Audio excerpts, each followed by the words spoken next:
Hello and welcome to the latest in the Cappuccino Communication series, and our subject today is knowledge is power. Now, for some, those three words are heard as the accumulation of facts that give a person the edge over those who don't have the same access to the data. What we're about to consider is three far more important areas. The first is knowledge of ourselves, and then in the next video we'll be considering the importance of knowing those we lead and recognizing the voice of God. The Bible is big on that all the way from Genesis to Revelation. When in the Garden of Eden God called out, "Adam, where are you?" he wasn't looking for a GPS position, geographical data. After all, God's omniscient. He wanted Adam to acknowledge where he was and that he was hiding, and he wasn't in the relationship with him that he once had. A person who considers themselves too big to take stock of their lives is as big as they will ever be, and this is especially true of a leader. Discovering and acknowledging our weaknesses is a positive thing, and failure is not always the opposite of success. It's what John Maxwell calls failing forwards. A multitude of great leaders have emerged from failure to prominence, their failure being the stepping stone that got them where they are today. Sometimes our breakdowns prove to be our breakthroughs.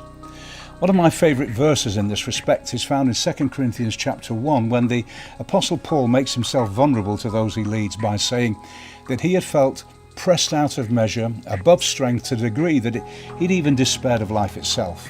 But he's not engaging in a pity party. He's telling his story for a reason, as he goes on to say that he got to know through all of that the God of all comfort, who by comforting him in his weakness gave him the resource to help others who were going through similar experiences. In other words, his weakness qualified him to be a good leader rather than disqualified him. Let me explain.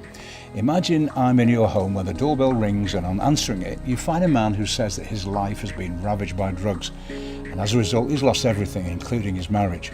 He's looking for help. Now, assuming that you were not going to deal with the matter yourself, you might mention that you had two visitors with you.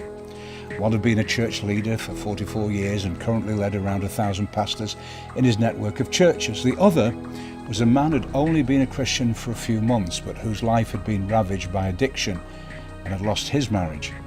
But now he'd been transformed by the power of the gospel. If you gave him the choice of whom he might like to speak to first, who do you think he's going to choose? Well, nobody is going to put money on it being me. If you've gone through a tough time, I hope you're hearing that there's not only hope and a way out, but also you might be strategically poised to be of help to others who are currently going through the same struggle that you once had.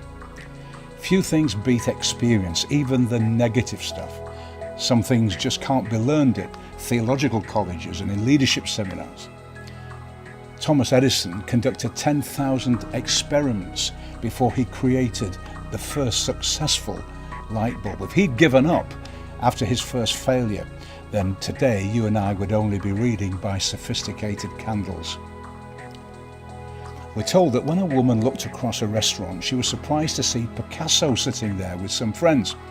And sidling over to his table, she asked if he would doodle something on a napkin and sign it, adding that she'd be willing to pay whatever he asked. Rather than rebutting her for the intrusion, he took the napkin, drew on it and signed it. He then said, "Okay, that'll be $10,000. "That's ridiculous. It only took you 30 seconds to do that." "No, madam," he replied, "it took me 40 years to do that." See, nothing beats experience. And just in case someone's thinking, "I think I'm hearing too many secular illustrations rather than biblical quotations," well, let me add another of those. Jesus once said that the children of this world are wiser in their dealing with their own than are the children of light.